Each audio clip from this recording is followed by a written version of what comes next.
Good morning, students. It is class number 6 of chapter number 3, which is trigonometric functions.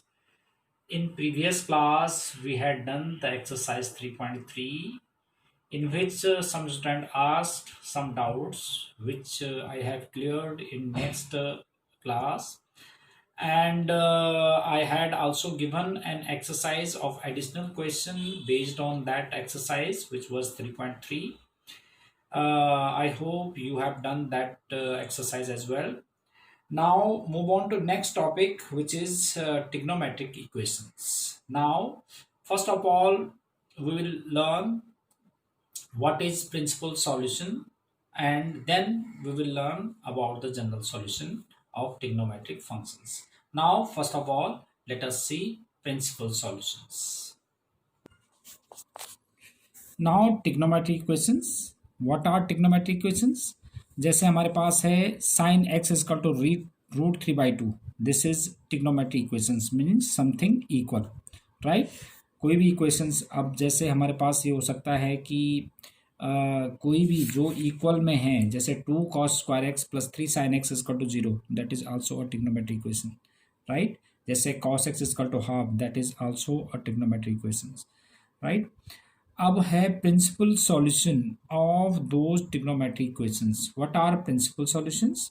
यानी कि दो solutions which are between 0 to 2π are known as principal solutions. तो सबसे पहले हम principal solutions कैसे निकालते हैं वो देख लेते हैं. जैसे we have sine x is equal to root 3/2. अब हमने ये बताना है कि साइन में रूट 3/2 किस किस की वैल्यूज होती है 0 से लेके 2π तक.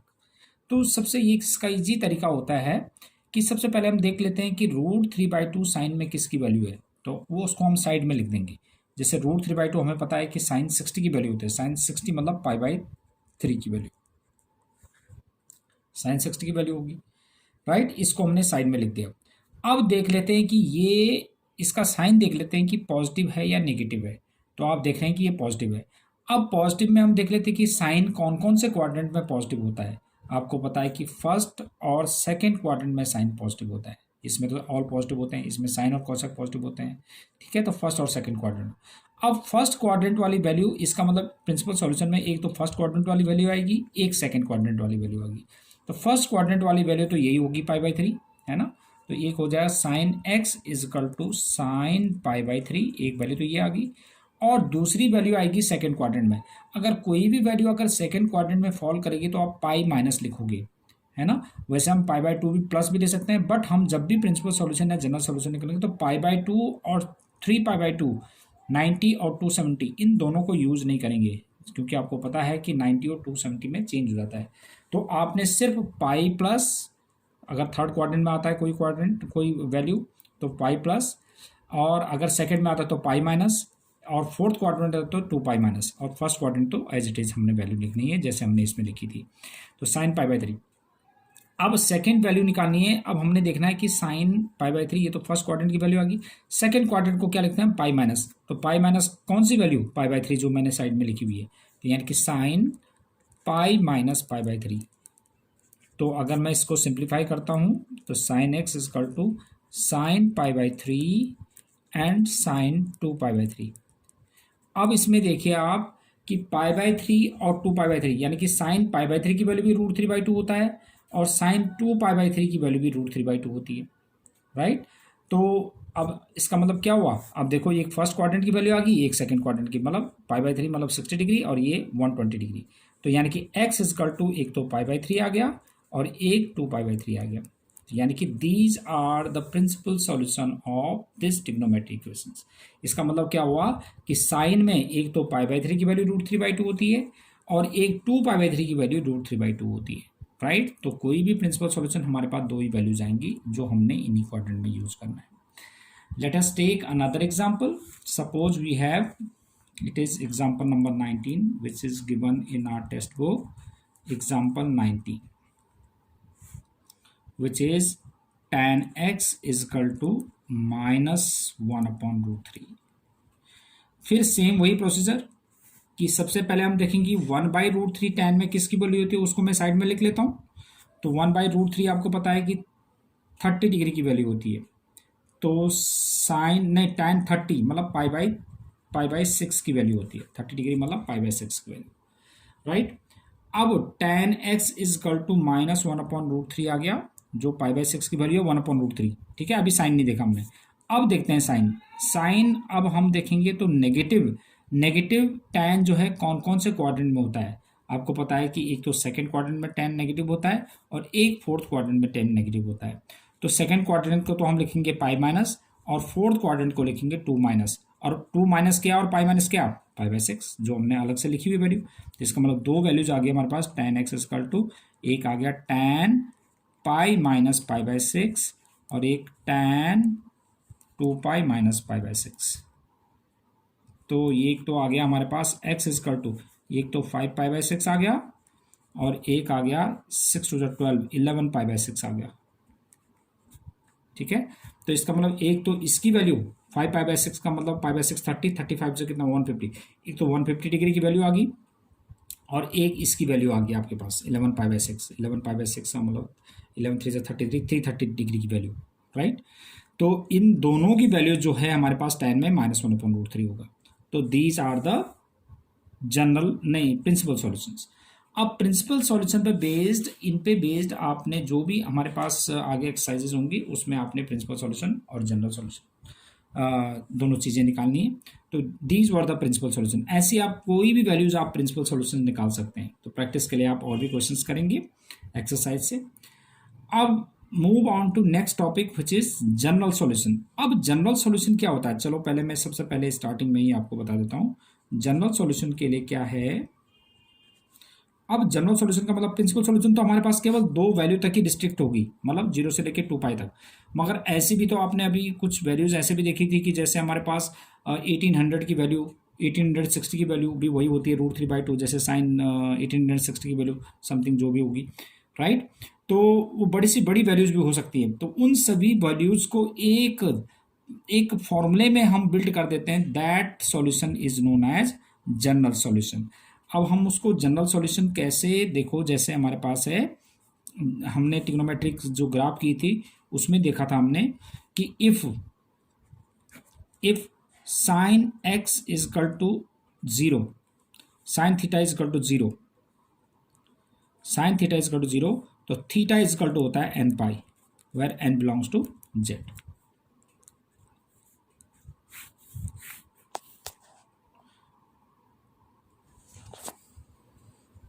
Then if sine theta is equal to 0, तो theta is equal to n pi. आपको पता है कि n belongs to z, n की वैल्यू हम अगर हम -1 पुट करेंगे तो साइन माइनस पाई की वैल्यू भी 0 थी।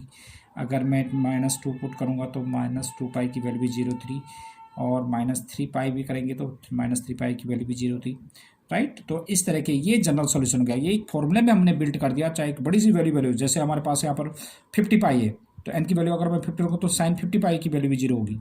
तो एंडलेसली कर सकते हैं। 1000 पाई की भी वैल्यू 0 होगी, राइट। तो ये एक जनरल फॉर्मूले में बिल्ड कर दिया, दैट इज जनरल सॉल्यूशन। ये तो फर्स्ट वन। सेकंड इज कि if sine cos theta is equal to 0, तो theta is equal to 2n+1 into पाई/2। मैंने आपको बताया था ना तभी जब हमने कॉस का ग्राफ बनाया था कि कॉस के ग्राफ बनाए थे कि cos theta is equal to 0, then theta is equal to 2n+1 into पाई/2, यानी कि ऑड मल्टीपल ऑफ पाई/2 पर कॉस की वैल्यू 0 होती है। जैसे अगर मैं n की वैल्यू इंटीजर मतलब -1 -2 3 4 कुछ भी, तो अगर मैं n की वैल्यू 0 पुट कर देता हूँ तो 0 पुट करने से तो साइन पाई/2 नहीं कॉस पाई/2 की वैल्यू भी 0 होगी, कॉस 90 की वैल्यू भी 0 होगी, यानी कि थीटा के लिए 0 होगी। ऐसे ही हमारे पास अगर मैं n की वैल्यू 1 हो तो 3 पाई/2, तो कॉस 3 पाई/2 की वैल्यू भी 0 होती है, राइट। तो ये एक जनरल फॉर्मूले में बिल्ड हो गया। तो cos theta is equal to 0। Third is if sine theta is equal to sine alpha, then theta is equal to n pi plus -1 into n into alpha. Sine theta is equal to sine alpha, तो theta is equal to n pi plus -1 to the power n into alpha, where n belongs to z, right. ये कहाँ से formula derive होगा, ये हम अगर हम इसको एक तरफ कर लेते हैं, sine theta minus sine alpha is equal to 0, फिर sine C minus sine D लगाएंगे, इसी से हमारे पास थीटा की वैल्यू ये आएगी, theta is equal to n pi plus minus 1 to the power n into alpha. And fourth one is if cos theta is equal to cos alpha, then theta is equal to 2n pi plus minus alpha where n belongs to z. And fifth one is if tan theta is equal to tan alpha, then theta is equal to n pi plus alpha where n belongs to z, right? तो these are the general solution। अब in general solution को हम कैसे निकालते हैं, जैसे मैं इसी को ही ले लेता हूं,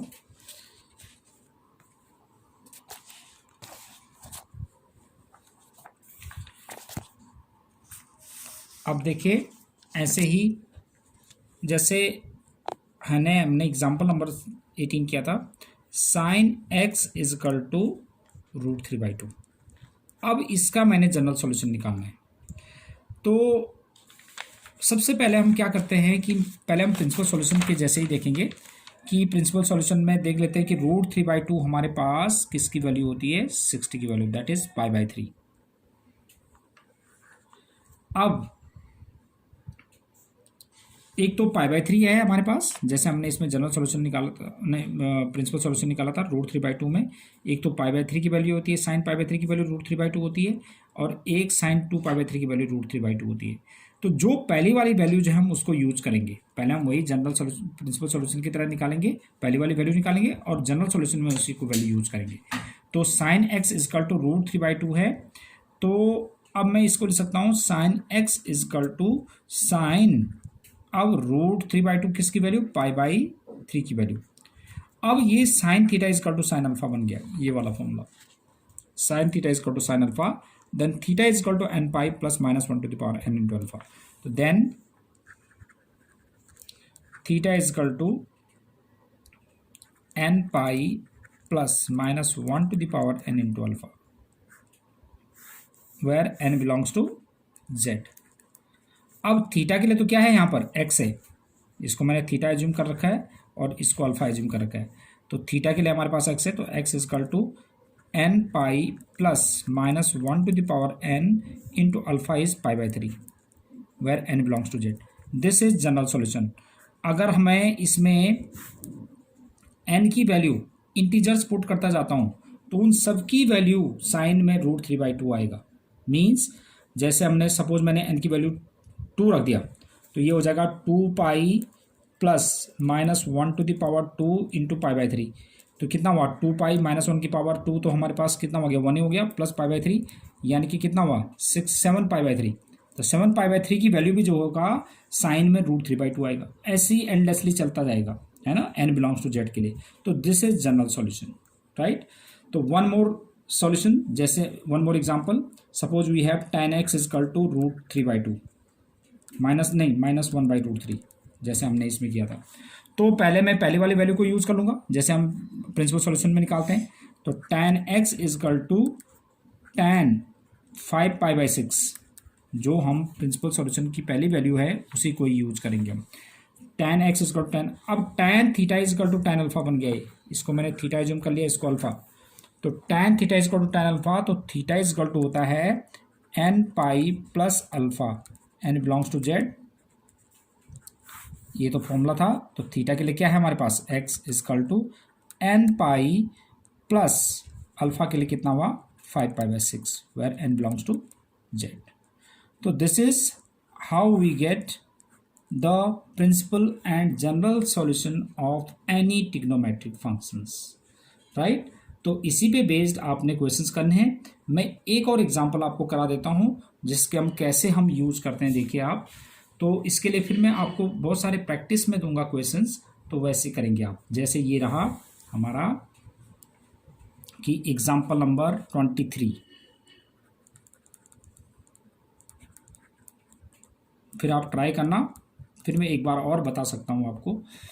ये है एग्जांपल 23, 20 नहीं 23. This is we have to solve sin 2x minus sin 4x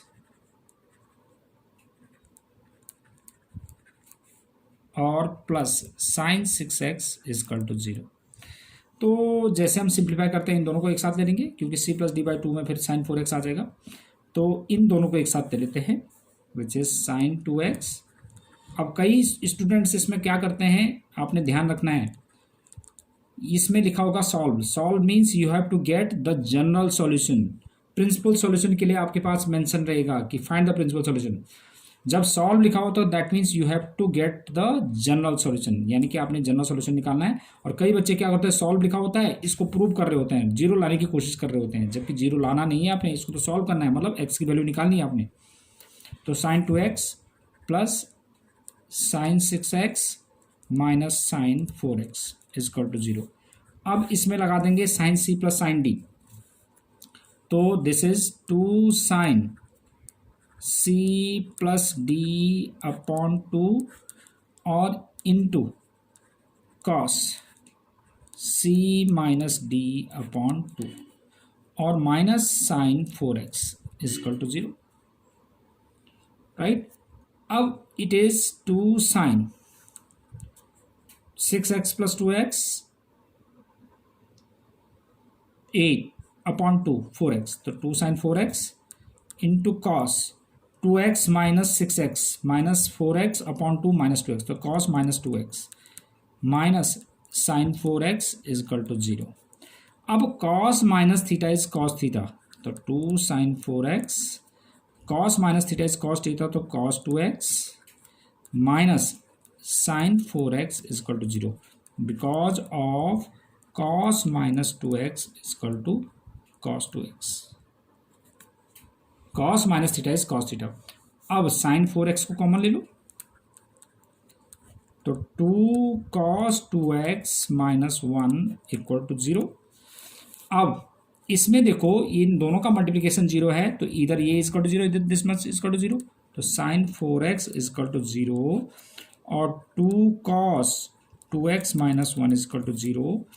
अब इसमें लग जाएगा हमारे पास कौन सा वाला formula, sin theta is equal to 0. तो theta is equal to n pi होता है. तो sin थीटा इजकल टू 0, तो थीटा के लिए क्या है हमारे पास, थीटा इजकल टू आ जाएगा n pi, n belongs to Z, ये तो फॉर्मूला है हमारे पास. तो थीटा के लिए क्या है यहाँ पर 4x. तो 4x is equal to n pi और x is equal to n pi by 4 where n belongs to z. तो this is general solution. n belongs to z आपने जरूर लिखना है, नहीं तो इसके बिना तो मीनिंगलेस है. नहीं तो n के लिए तो हम कोई भी रख सकते हैं, फिर कोई भी रियल नंबर रख सकते हैं, 3/2 भी रख सकते हैं, जो कि पॉसिबल नहीं है. तो इंटीजर्स रखना है आपने. और in this case, in this equation cos 2x is equal to half या cos 2x इजकल टू. अब देखेंगे प्रिंसिपल सॉल्यूशन में कि हाफ किसकी वैल्यू, तो पॉजिटिव है तो पहला फर्स्ट क्वाड्रेंट का आ जाएगा, तो फर्स्ट क्वाड्रेंट की वैल्यू हम लिख देते हैं. कॉस में फर्स्ट क्वाड्रेंट में किसकी वैल्यू होती है, फर्स्ट क्वाड्रेंट में होती है हाफ किसकी 60 डिग्री की वैल्यू, तो that is pi by 3. Cos 60 जो होता है पाई बाई 3 होता है. तो कॉस पाई बाई 3. तो अब cos theta is equal to cos alpha बन गया. ये थीटा है ये अल्फा है. तो फॉर्मूला क्या होता है हमारे पास, theta is equal to 2n pi plus minus alpha n belongs to Z. ये तो हमारे पास फॉर्मूला होता है. थीटा इज 2x, तो 2x is equal to 2n pi plus minus alpha के लिए क्या है पाई बाई 3. तो x इजकल टू, यहाँ पर 2x था ना, तो x इजकल टू 2 से डिवाइड कर देंगे तो n pi plus minus pi by 6 where n belongs to z. तो दिस इज जनरल सॉल्यूशन. तो इसके दो सॉल्यूशंस आ गए, ये भी है ये भी है. तो this is how we get the general solution. तो based on these you have to do these questions. और इससे रिलेटेड पहले मैं आपको कुछ अलग से डिफरेंट क्वेश्चंस दूंगा इसी पे बेस्ड. ठीक है, पहले तो आपने जो है ये पूरा नोट्स बनाना है जनरल और प्रिंसिपल सॉल्यूशन का. उसके बाद आपने ये एग्जाम्पल करने, कुछ क्वेश्चंस मैं और दूंगा, फिर उसके बाद आप एक्सरसाइज करेंगे. राइट. तो this is all for today. Thank you.